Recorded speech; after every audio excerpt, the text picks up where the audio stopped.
माळी मराठा म्हणजे ब्राह्मण आहेत तर असं असं ते काहीतरी संदर्भ देतात आणि बुद्धिभेद करायचा प्रयत्न करतात.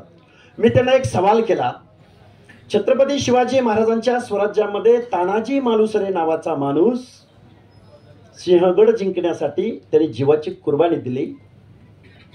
आता यांच्या भाषेमध्ये ते कोण होते? मराठे होते की नाही? क्षत्रिय होते की नाही? यांच्या भाषेत होते. तर तानाजी मालुसरे कोण आहेत? बर थांबा, बेहेरजी नाईक कोण होते? बेरेड बेडेर रामोश गुप्तहेर खात्याचे प्रमुख होते की नाही? मग यांच्या भाषेत हे मराठी होते की नाही? यांच्या भाषेत क्षत्रिय होते की नाही? ते आता कुठे आहेत? बेरेड बेडेर रामोशी विजयंती अप्रवर्गात येतो. आता आमचा जीवा महाले शिवाकाशी आणि जीवा महाले शिवाकाशी. आता जीवा महाले शिवाकाशी यांच्या भाषेप्रमाणे ते कोण होते? बर इंदलकर आहेत आपले, रायगडाचा पाया रचणारे हिरोजी इंदलकर. आता पवन करवर, नाही करवर बरोबर आहे, त्या मंडळामध्ये करवर होते ना. हा थांबा थांबा थांबा. तर या भाद्रांना मला सवाल करायचा आहे, मराठे म्हणून आम्ही होतो तर आमच्या सगळ्यांच्या नावापुढे काय लागलं? जात लागली, जात. आमचा इतिहास लिहायची वेळ आली त्यावेळी आमच्या नावापुढे काय लागलं? आमची जात. आणि तुम्ही मराठे म्हणून घेणारे आरक्षण आम्ही सगळे होतो, हे तिकडे गेले, बेकायदा गेले, आम्हाला बाजूला ठेवलं. यांच्या नावापुढे हिंदू मराठा कसं आलं? हिंदू मराठा जात आहे की नाही? आहे की नाही? मग हे स्वातंत्र्यपूर्व कालखंडामध्ये 1922 साली न्यायालयाने जजमेंट दिलं की हे क्षत्रिय आहेत, हे सोशल बॅकवर्ड नाही. आता याच्या पलीकडे जाऊन एक दोन इतिहासातले संदर्भ, एक महात्मा ज्योतिराव फुलेंचा देईन आणि एक डॉक्टर बाबासाहेब आंबेडकरांचा देईन. देशाला स्वातंत्र्य मिळणार होतं, देशात इंग्रज आले होते, जागतिक पातळीवर अनेक, आता ते सांगायचं म्हणलं की प्राध्यापक आहे, थांबणार नाही, पण एक संदर्भ सांगेन. हे सगळे संस्थानिक सरदार, वतनदार, जागीरदार खालपासून वरपर्यंत म्हणजे देशातले सगळी माणसं इंग्रजांपुढे काय मागत होती? आमचं संस्थान अबाधित ठेवा, आमचा किल्ला आमच्या नावावर राहू द्या, खजिना. आम्हाला तुम्ही राव बहादूर, दरक बहादूर, वतनदार, छत्रपती. अरे छत्रपती शिवाजी महाराज एकटेच होते, नंतर संभाजीराजे होते. आता छत्रपती म्हणलं की किती वन टाइम छत्रपती. लेकराला पण छत्रपतीच म्हणतात, सुनेला बी छत्रपतीच म्हणतात. अरे सगळ्याला छत्रपती. त्या छत्रपती नावात काय अदब आहे की नाही? बरं ते जाऊ द्या. महात्मा ज्योतिबा फुले इंग्रजांना, म्हणजे त्या कालावधीमध्ये हे संस्थानिक इंग्रजांना काय मागत होते? तुमच्या क्लबचा आम्हाला सदस्य बनवून घ्या. त्यावेळी महात्मा ज्योतिराव फुले इंग्रजांसमोर, हंटर कमिशन समोर, वेगवेगळ्या आयोगांसमोर इथल्या शेतकऱ्यांसाठी भांडत होते, इथल्या दीनदलितांसाठी भांडत होते, इथल्या ओबीसींसाठी भांडत होते, कष्टकऱ्यांसाठी भांडत होते. तुम्ही ज्यावेळी इंग्रजांना वतनदाऱ्या मागत होता, त्या टिकवण्यासाठी बोलत होता, त्यावेळी महात्मा ज्योतिराव फुले इथल्या गावगाड्यातल्या शोषिताचा, वंचिताचा प्रश्न मांडत होते. आता हा एक सवाल इतिहासातला. दुसरा एक सवाल आत्ता कोण कोण म्हणलं? 54,000 हे 34,000. आबा तुम्ही बोला का? बघा मंडल आयोग झाला 1994ला इम्प्लिमेंट. मंगेशजी तेव्हापासून साधारणपणे 3, 4, 5 इलेक्शन पकडू. दरवर्षी महाराष्ट्रातले 56,000 क्वांटम आहे आपल्या ओबीसीचा, सरपंच पदापासून ते महापौर पदापर्यंत. दरवर्षी 56,000 म्हटल्यानंतर किती आकडा झाला? सुगोषजी किती आकडा झाला? 3 लाख. साधारणपणे 3 लाख माणसं, नगरसेवक, सरपंच, जिल्हा परिषद सदस्य, पंचायत. बरोबर आहे गौतमराव चव्हाण? चंद्रशेन पाटील कुठे आहेत? तुम्ही झडपी मेंबर आहे की नाही? बघा माझं तुम्हाला सांगणं एकच आहे, 56,000 जागा आपल्या आत्ता आज रोजी गेल्यात जमा आहेत. गोसावी साहेब गेले का? गोसावी साहेब तुम्ही सफर केलंय, तुम्हाला माहिती आहे. हा तर सांगतो तुम्हाला, या 56,000 जागांचं काय झालं माहिती आहे का? आता ही माणसं कुठे आहेत? 2-3 लाख माणसं आहेत. ती ओबीसीवर बोलायला तयार नाहीत, ती पुढे यायला तयार नाहीत. पुणे शहरामध्ये माझ्या माहितीप्रमाणे पुणे शहरामध्ये 30 ते 40 नगरसेवक ओबीसी रिझर्वेशन मधून निवडून येतात. किती? 40. कुठे आहेत आजीबाजी नगरसेवक? कुठे आहेत पुण्यातले? एक पण नाही. पिंपरी चिंचवडचा बी नाही, पुण्याचा बी नाही. कशामुळे झाले हे बाबर? आता याच्या पुढे जाऊन सांगतो. अरे तुझे तर नगरसेवक आहेत बिचारे. देशाला स्वातंत्र्य मिळालं, संविधान मिळालं, हे संदर्भ देण्याचं कारण असं आहे, डॉक्टर बाबासाहेब आंबेडकरांनी जे संविधान दिलं, जी रिझर्वेशन पॉलिसी दिली, 1932च्या करारान्वये तुम्हाला राजकीय प्रतिनिधित्व दिलं, त्या डॉक्टर बाबासाहेब आंबेडकरांनी 1952ला मुंबईमध्ये उत्तर मुंबईमध्ये लोकसभेला उभे राहिले शेड्युल्ड कास्ट फेडरेशन तर्फे. डॉक्टर बाबासाहेब आंबेडकरांचा पराभव कुणी केला? नारायण राजगोळकर काहीतरी नावाचा माणूस आहे. पराभव झाला डॉक्टर बाबासाहेब आंबेडकरांचा. मी आता प्राध्यापक आहे म्हटल्यावर तुम्हाला संदर्भ दिले पाहिजेत, काय मनाचं सांगतोय म्हणते. प्र.के. अत्रेंचं करेचं पाणी नावाचं आत्मचरित्र आहे. त्या करेच्या पाणीमध्ये हे सगळे संदर्भ आहेत, सगळं त्यांनी लिहिलेलं आहे, वाचलं पाहिजे आपण लोकांनी. डॉक्टर बाबासाहेब आंबेडकरांनी, ज्या बाबासाहेबांनी देशाला संविधान दिलं, त्या डॉक्टर बाबासाहेब आंबेडकरांचा पराभव कुणी केला? तर नारायण राजगोळकर नावाच्या माणसानं, काँग्रेसच्या माणसानं, सखा पाटलाच्या उमेदवारानं पराभव केला. ती जागा कुठली होती माहितीये का? रिझर्व, राखीव जागा. मी काय म्हणलं तुमच्या लक्षात आलं का सगळ्यांच्या?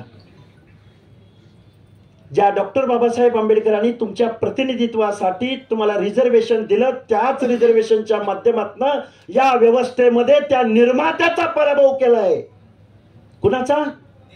निर्मात्याचा. अरे मग आता हे 56,000 नगरसेवक, सरपंच, सभापती, नगराध्यक्ष, महापौर, जे ओबीसी रिझर्वेशन मधनं, पक्षाचे सेल प्रमुख, सगळे सेल प्रमुख, वेगळं ते जाऊ दे, त्याच्यावर आता बोलायचं म्हटलं की 2 तास पुरायचे नाहीत.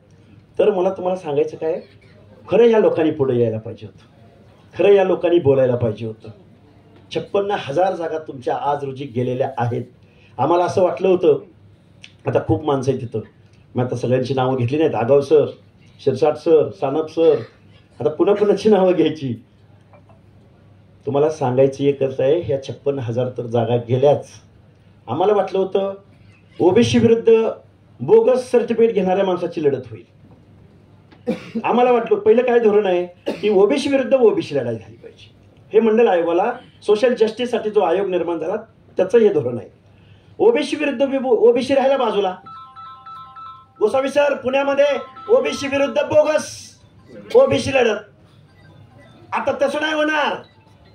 बोगस ओबीसी विरुद्ध बोगस ओबीसी. आणि तुम्ही कुठं राहणार? 3ऱ्या क्रमांकावर, 4थ्या क्रमांकावर, 5व्या क्रमांकावर. होणार की नाही? मग आता विचारपीठावर उपस्थित असलेल्या सगळ्या माणसांना माझं सांगणं आहे, मंडल आयोग इम्प्लिमेंट करण्यामध्ये कोण होतं? ज्या पुण्याच्या भूमीमध्ये हा मेळावा घेतलाय, भागवत साहेब, या फर्ग्युसन महाविद्यालयामध्ये अरुण कांबळे नावाचा एक विद्यार्थी होता, विश्वनाथ प्रताप सिंग नावाचा एक विद्यार्थी होता, बाळासाहेब आंबेडकरांचा त्यांच्याशी स्नेह होता, मैत्री होती. ही सगळी माणसं मित्र होती. फर्ग्युसनच्या वसतिगृहामध्ये राहिलेली फर्ग्युसनची विद्यार्थी होती. या माणसांनी मंडल आयोग इम्प्लिमेंट करायचं काम केलं. मग महाराष्ट्रात त्यावेळी माणसं कोण होती? त्यावेळी महाराष्ट्रात जनार्दन पाटील चुनाभट्टीवाले, शब्बीरभाई अन्सारी, आता नावं घेतो मी प्रत्येकाची थोडी थोडी, दिबा पाटील, अगदी शेतकरी कामगार पक्ष वगैरे ह्या डाव्या आघाडीच्या चळवळींनी सुद्धा सपोर्ट केलेला होता, स्वर्गीय बबनरावजी ढाकणे. आणि मग पुढे त्याचं प्रॉपर पर्क्युलेशन होण्यासाठी स्वर्गीय गोपीनाथरावजी मुंडे, शिवाजीराव बापू शेंडगे, अण्णासाहेब डांगे, आणि या सगळ्यांच्या पाठीमागं आत्ताचं आपलं नेतृत्व करणारे माननीय छगनरावजी भुजबळ. आता ज्यांचं कर्तृत्व आहेच. आता हे सगळी मंडळी राहिली बाजूला. देशभरामध्ये मंडळ इम्प्लिमेंट होत होता. देशभरातल्या प्रत्येक राज्यामध्ये मंडळ आयोग लागू होत होता. योगायोगानं महाराष्ट्राचे नेते महाराष्ट्राचे मुख्यमंत्री होते. आणि त्यांनी त्या मंडल आयोगाच्या इम्प्लिमेंटेशनवरती सही केली. एवढा योगायोग सोडला तर ह्यांना मंडल आयोग यात्रा काढण्याचा कुठलाही नैतिक अधिकार. आता कोणीतरी मला सांगितलं की मंडल आयोग यात्रा स्थगित झाल्या म्हणून. कुठं नागपूरवरून निघाली होती. काढली पाहिजे मंडल यात्रा, कारण पक्षाला त्यांच्या ओबीसीची मतं पाहिजेत ना. काढावी ना, आमचं काय अडचण आहे तेव्हा. पण प्रॉब्लेम काय आहे तुम्हाला सांगू का? जो मनोज जरांगे नावाचा माणूस तिकडे बेकायदा मागणी करायला वडीगोद्रीमध्ये बसला, अंतरवली सराटीमध्ये बसला, त्या माणसाला सपोर्ट करण्याचं ज्यांनी काम केलं, ज्या पक्षानं काम केलं, आता मुंबईमध्ये जी परिस्थिती निर्माण झाली त्या परिस्थितीला बजरंग सोनवणे नावाचा यांच्याच पक्षाचा खासदार, आणि तीच माणसं मात्र तिकडे कशाची यात्रा काढतायत? मंडल यात्रा का बंडल यात्रा? अरे मंडळाला काय अपेक्षित होतं? Social justice. पवार साहेब, तुमच्या घरामध्ये पद किती पद आहे त्यांच्या घरी? आता 5-9 सोडा. रयत शिक्षण संस्थेचे हयात अध्यक्ष कोण आहेत? शरदचंद्रजी पवार. अरे कर्मवीर अण्णाची ती संस्था, त्या संस्थेचं अध्यक्ष महाराष्ट्राचे मुख्यमंत्री राहतील असा त्या रयत शिक्षण संस्थेचा बायलॉज होता. त्या बायलॉज मध्ये खडाखोड करून शरदचंद्रजी पवार अध्यक्ष राहिले मरेपर्यंत. आता अजून एक संस्था सांगा, वसंतदादा शुगर इन्स्टिट्यूट. तिचा अध्यक्ष महाराष्ट्राचा मुख्यमंत्री असेल, त्याच्याही बायलॉज मध्ये खडाखोड करून त्याचाही अध्यक्ष शरदचंद्रजी पवार. बदलाव द्या. ही आता किती सांगायचं? मी सांगायचं म्हटल्यावरती आता काय ते सांगते वेळ कमी आहे. बरोबर का? 450 पेक्षा जास्त संस्थांचे अध्यक्ष शरदचंद्रजी पवार आहेत. हे मी नाही बोलत, शरदचंद्रजी पवारांच्या घरातला माणूस बोलतोय की आता पवार साहेब एवढ्या संस्थांचे अध्यक्ष आहेत. हा सोशल जस्टिस आहे? हा सामाजिक न्याय आहे? मंडल आयोगानं सामाजिक न्याय, गावगाड्यातल्या गाव कुसातल्या हर एक माणसाच्या सामाजिक स्थितीगतीचा अभ्यास केला आणि त्यांच्या प्रतिनिधित्वासाठी रिझर्वेशन दिलं. या माणसांना वाटतंय की रिझर्वेशन मिळालं की प्रत्येकाच्या घरात एक डॉक्टर, एक इंजिनियर, एक छडपी मेंबर, एक कलेक्टर. असं आहे ससाणे साहेब? असा अर्थ आहे त्याचा? आता खूप काही बोलता येण्यासारखं आहे, खूप काही बोलू शकतो. आणि काय अलिगेशन तर होत राहतात, हाणमारी होत राहते. तुमच्यात लढणाऱ्या माणसाला बदनाम करण्याचा प्रयत्न होणार, तुमचा चेहरा उरबाडण्याचा प्रयत्न होणार, तुमच्यावरती तुमचा ड्रायव्हर फोडला जाईल, तुमचा शेजारी फोडला जाईल. हा कुठल्या गाडीतनं येतो, याच्याकडे पैसा कुठला येतो, हे होणार आहे. पण आपल्याला ही लढाई लढायची आहे. आपलीच माणसं आपल्या अंगावर सोडली जातील, ही परिस्थिती आहे. पण ससाणे साहेब, आपल्या माणसांच्या बाबतीमध्ये आपण थोडस सावध भूमिका घेऊया. कुणीही आपल्या माणसांना आता लगेच टार्गेट करायच्या भानगडीत पडू नका, कारण त्यांचा इन्फ्लुएन्स आहे, त्यांचा प्रभाव आहे आपल्या व्यवस्थेवर. आपण सामान्य कुटुंबातली पोरं आहोत. आपण हक्क अधिकाराची लढाई 100% बरोबर लढतोय. पण आता इथं या विचारपीठावरती जो ठराव म्हणला मुसळे साहेब, तुम्ही तुमच्या टीमला मी धन्यवाद देतो. आपण ही संघर्ष यात्रा अशी न भूतून भविष्य ते काढू. आता शिवराळ बोलायचं, रासवट बोलायचं, रांगड्या बोलायचं, हे सगळं होईल, हे सगळं होईल. सभा आहेत आपल्याला. अरे चॅनल सकाळपासून, सकाळी 6 वाजल्यापासून रात्रीच्या 9-10 वाजेपर्यंत तुम्हाला काय म्हणायचं हे विचारलं जात आहे. त्यामुळे लोकशाहीचा 4था स्तंभ तुमच्या बाजूने आहे आणि डिजिटल मीडिया तुमच्या बाजूने आहे. फक्त माणसांच्या मनामध्ये फक्त ती जिगर निर्माण करायची. त्यामुळं आबा, नवनाथ आबा, आता इथं सगळी बसलेली मंडळी आहेत. आपला बाप कोण आमदार खासदार कोणाचा आहे का इथं बसलेल्यांचा? आहे कोण कारखानदार आपल्या पाठीशी आहे? आपल्याला घरातनं बाहेर पडायचं म्हणलं की डिझेलची मारामारी इथपासून सुरुवात होती की नाही होती? माझी तुम्हाला हात जोडून एकच कळकळीची विनंती आहे. बुजुर्ग माणसं आहेत तिथं. ओबीसीची चळवळ महाराष्ट्रामध्ये कधी उभी राहू शकली नाही. जाती जातीमध्ये तुकडं केले गेले. अरे तू हे आंदोलन कर, तू ते आंदोलन कर, तू ते आंदोलन कर. एकदा स्वर्गीय हरी नरके साहेब, एकदा असं मी आयोगाचा सदस्य वगैरे झाल्यावर भेटले. मला त्यांनी काही गोष्टी समजावून सांगितल्या आणि बऱ्याच वेळा मला ज्यावेळी काही कळत नव्हतं त्यावेळी मी त्यांना अधिकारवाणीने फोन करायचो. आता मी मंगेशजींना पण फोन करतो, मृणालजींना फोन करतो की बाबा कायदेशीर लीगल ॲस्पेक्ट काय आहे याचा. माझं तुम्हाला सांगणं एकच आहे, तुम्ही जर आत्ता रस्त्यावर नाही उतरला तर तुमचं हे रिझर्वेशन आज रोजी संपलेलं आहे. आज रोजी कसं संपलेलं आहे सांगा. आज रोजी 59 लाख सर्टिफिकेट या शासनाच्या संरक्षणात शासनाच्या प्रतिनिधींनी प्रत्येक तालुक्याला तहसील कार्यालयाच्या बाहेर टेबल लावून वाटलेली आहेत. असं टेबल लावून वंशावळ शोधण्यासाठी 1 वर्षाची मुदतवाढ आता जरांगेने मुंबईला जाऊन घेतली. सर्टिफिकेट इश्यू करणारे, सर्टिफिकेट व्हॅलिड करणारे इथं स्वायत्त संस्था आहेत, न्यायिक संस्था आहेत, त्यांचे वेगळे अधिकार आहेत. हा अधिकार शासनाला दिला कुणी? देवेंद्र फडणवीस साहेब. नुसतं ओबीसीच्या मेळाव्यात बोलून चालणार नाही. डीएनए आमचा ओबीसी आहे तर तुम्हाला प्रत्यक्षात सांगावं लागेल. मंगेशराव तुम्ही आम्ही गिरगावला समुद्रात उड्या मारल्या, मिळाली का त्या पोरांना? मिळालीच फेलोशिप. 126 कोटी पाहिजे होते. 126 कोटी पाहिजे होते. पण अर्थमंत्री पदावर, वित्तमंत्री पदावर, नियोजन खात्यावर बसलेल्या अजितदादा पवारांनी आजारी पडलेल्या कारखान्यांना 2000 कोटी रुपये पुरवणी मागण्यामध्ये संमत करून घेतले. आता उठसूट काय जण म्हणतात गडी हा सर तुम्ही लय पवारावर बोलताय, तुम्ही अजितदादावर बोलताय, तुम्ही पवार साहेबांवर कोण आहेत शोषण करणारे? आजारी कारखाने म्हणजे काय व्याख्या असते हो? आता मी तर एवढा अभ्यास करतोय पण काय कुठं संदर्भ सापडणार. काय आजारी कारखाने म्हणजे काय? आजारी बंद पडलेले. अरे बरं कशामुळे बंद पडले? ओबीसी मुळे बंद पडले, त्यांचीच बंद पडलेली. निवडणुका गेल्या, एकदा विधानसभा लोकसभा निवडणुका गेल्या की सगळेच आजारी कारखान्यांना ताप येतो, फ्लू येतो. फ्लू इन्शुरन्स नाही हो, सांगतो की काय होतं. निवडणुका संपल्या, कावीळ होते कावीळ, आणि मग सरकारकडे जायचं आणि ह्या सत्ताधाऱ्यांनी ज्यांच्या तिजोरीच्या कमरेला तुम्ही आम्ही चाव्या दिल्या का लागतो? अजितदादा पवारलाच नेहमी अर्थ खातं स्वतःकडं, दुसरा कुठला माणूस नाही केपेबल. अरे तुम्हाला ज्यावेळी एखादं मंत्रीपद द्यायचं वेळ येते त्यावेळी तुम्हाला दुय्यम खातं मिळतं. तुम्ही म्हणता आम्हाला आम्ही आमच्या वाट्याचं तुम्ही लय खाल्लंय लय खाल्लंय. महाराष्ट्राचा गृहमंत्री कोण? महाराष्ट्राचा महसूल मंत्री कोण? महाराष्ट्राचा अर्थमंत्री कोण? महाराष्ट्राचे कारखानदार कोण? महाराष्ट्राचे कॉटन मिलवाले कोण? महाराष्ट्राचे शिक्षण संस्था चालक कोण? आता ते जाऊ द्या, हे आता बोलून बोलून गोळा गुटगुटीत झाले. आता खाली ग्रामपंचायतीपासून घेऊ. पॅनल प्रमुख कोण? एखाद्या कुंभाराने पॅनल लावलेलं ऐकलंय का कुणी? एखाद्या घिसाड्याचं लोहाराचं पॅनल एखाद्या गावात पडलेलं ऐकलंय का कुणी? ऐकलंय? ऐकलंय कुठं? सोसायटीचा प्रमुख कोण? बरं जाऊ द्या, जुगार अड्डा चालवणारा कोण? अरे बोलावं लागल.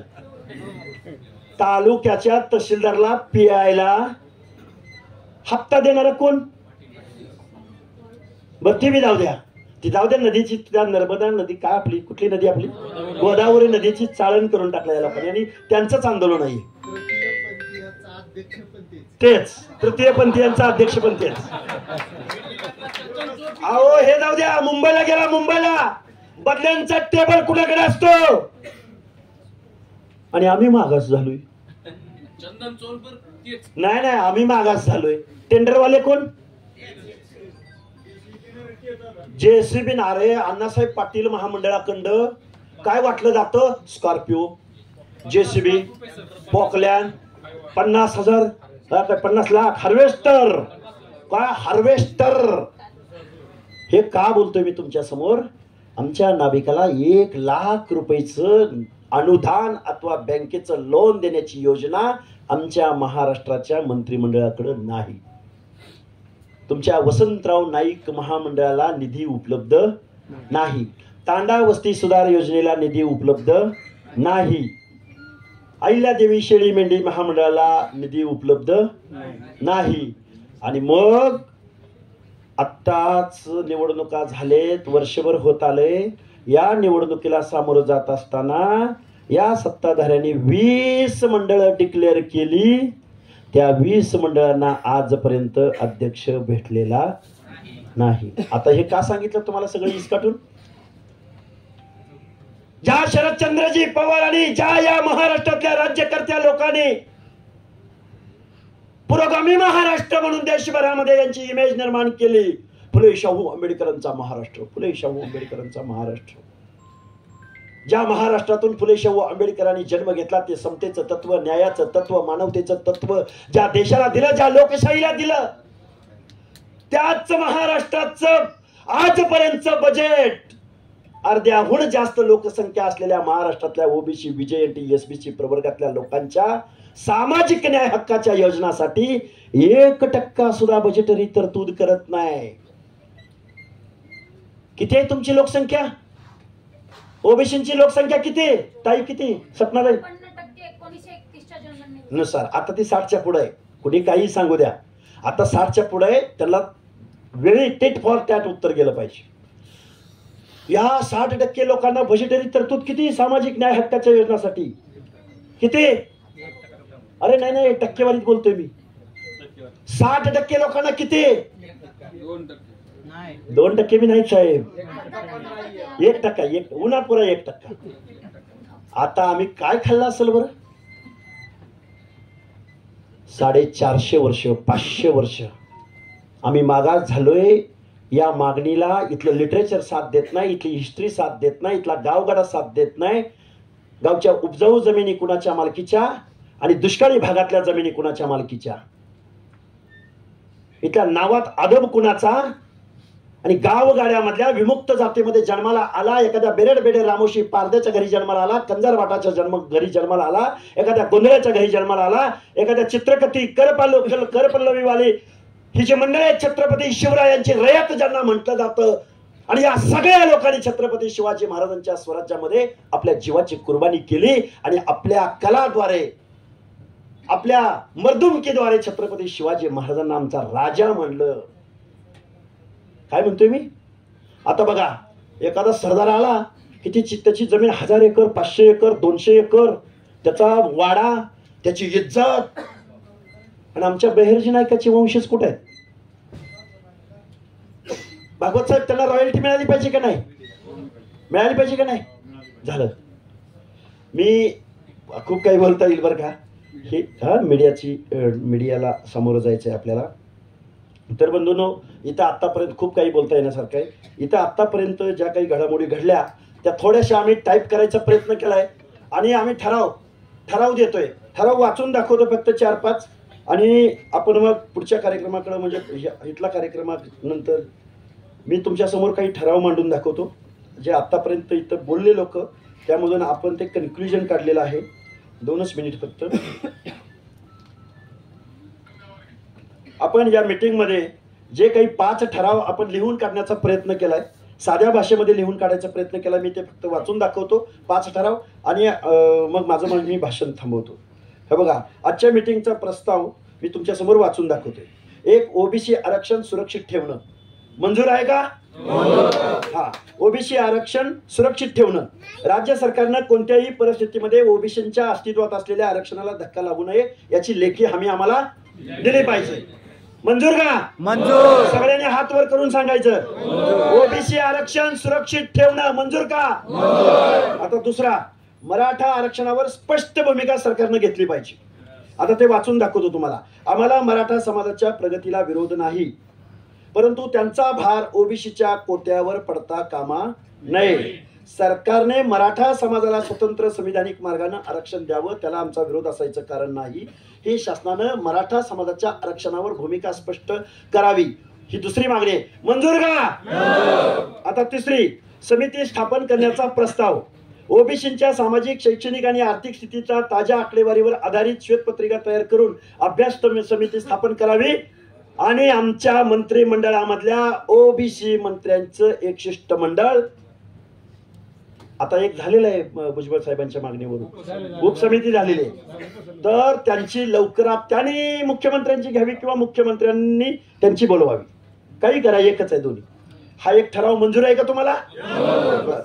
चौथा, 2 दिवसात आमदार आणि खासदारांनी ज्यांनी जरांगेंना पाठिंबा दिलाय, मग सांगोल्याचा बाबासाहेब देशमुख असो, की माळशिरसचा उत्तमराव जानकर असो, की माढ्याचा अभिजित पाटील असो, की बजरंग सोनवणे असो खासदार, की खासदार रवींद्र चव्हाण असो,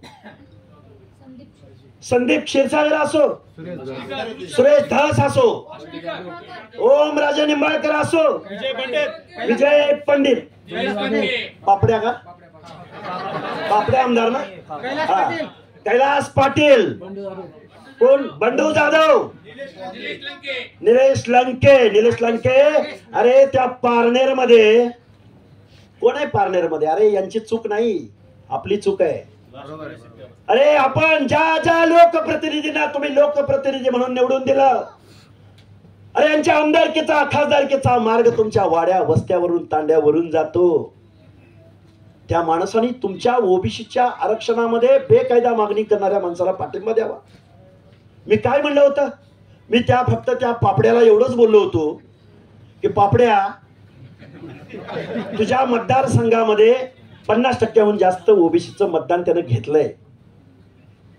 तू दे पाठिंबा द्यायला आमची अडचण नाही, पण ओबीसीच्या आरक्षणाबद्दल तुझी भूमिका जाहीर कर.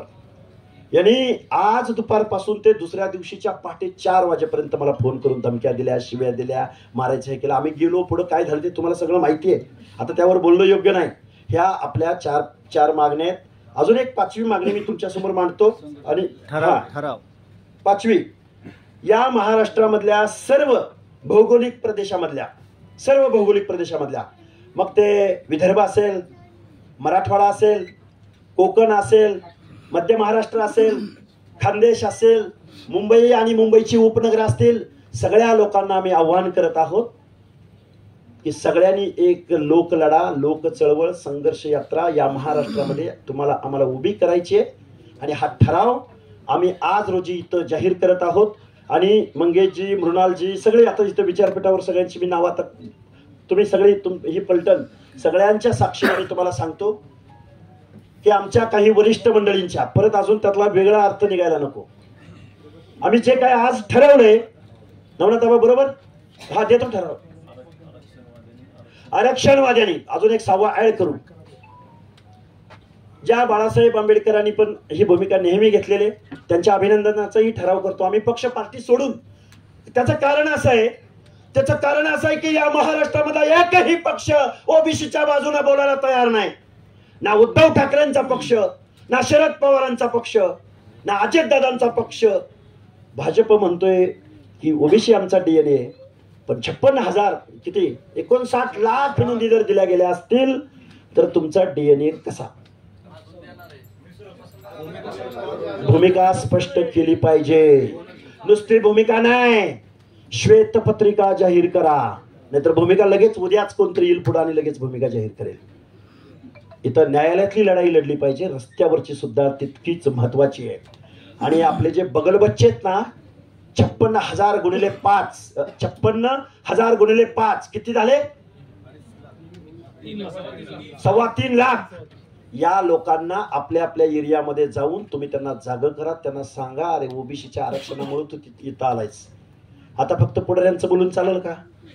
शासकीय नोकऱ्यामध्ये, निमशासकीय आस्थापनामध्ये इंजिनियर्स, डॉक्टर्स, वकील, अरे किती माणसं पुढे यायला पाहिजेत. त्यामुळे खूप काही बोलता येण्यासारखं काही 4-5 ठराव मी तुमच्या समोर मांडायचा प्रयत्न केलाय. खाली पत्रकार बांधव वाट बघताय. 6वा ठराव सांगा. हा 6वा ठराव, आरक्षणवाद्यांनाच मतदान दिलं पाहिजे. काय बोललो मी? आरक्षणवाद्यांनाच मतदान करायचं. जर का इथल्या कुठल्या पक्षानं बोगस ओबीसीला जर तिकीट दिलं, मग तो कोणताही पक्ष असो, या पक्षाने आम्हा ओबीसींना ओबीसीच्या ठिकाणी ओबीसीच उमेदवार दिला पाहिजे. नाहीतर यांना काय करायचं? Original OBC. सपनाताई तुमचा शब्द आहे, ओरिजिनल ओबीसी. बाबा ओरिजिनल आता शब्द ऍड झाला ना आज एक. तेव्हा मी तुम्हाला अगदी जबाबदारीनं सांगेन, लाखोंचा जनसमुदाय रद्द करा. हा 7वा ठराव घ्या. 7वा ठरावाने सगळ्यांनी हात वर करून सांगायचं, या महाराष्ट्र शासनानं 58 लाख बोगस कुणब्यांच्या नोंदी रद्द कराव्यात, नाहीतर आमच्या दारात मत मागायला यायचं नाही. 58 लाख बोगस कुणबींच्या नोंदी रद्द करा, नाहीतर आमच्या बोगस नोंदी रद्द करा, बोगस नोंदी रद्द करा. विजय असो, बोगस कुणबी रद्द करा, ओबीसी सर्व. सर सर सर सर बरं. आणखीन एक गैरसमज त्यांनी जाणीव एक लास्ट आणखीन आणखीन एक मिनिट मनोज जरांगेला पाठिंबा देणाऱ्या आमदारांचं करायचं काय? मनोज जरांगेच्या बेकायदा मागण्यांना पाठिंबा देणाऱ्या आमदारांचं करायचं काय? अरे या बजरंग सोडवण्याचं करायचं काय? आता बजरंग एकटाच नाही, त्याला दाखवायचंय काय ते, जेवढे असतील तेवढे. आणि ऐका, एकच मिनिट लास्ट आणि निघूया आपण. हे आपल्याला जे आपण निवेदन देणार आहोत किंवा कोणी मार्गाने करणार आहोत, हे आपण संविधानिक दृष्टिकोनाने चाललोय, पण जाहीर करणं आणि अंमलात आणणं, हे अंमलात शब्द आणणं सर खूप गरजेचं आहे.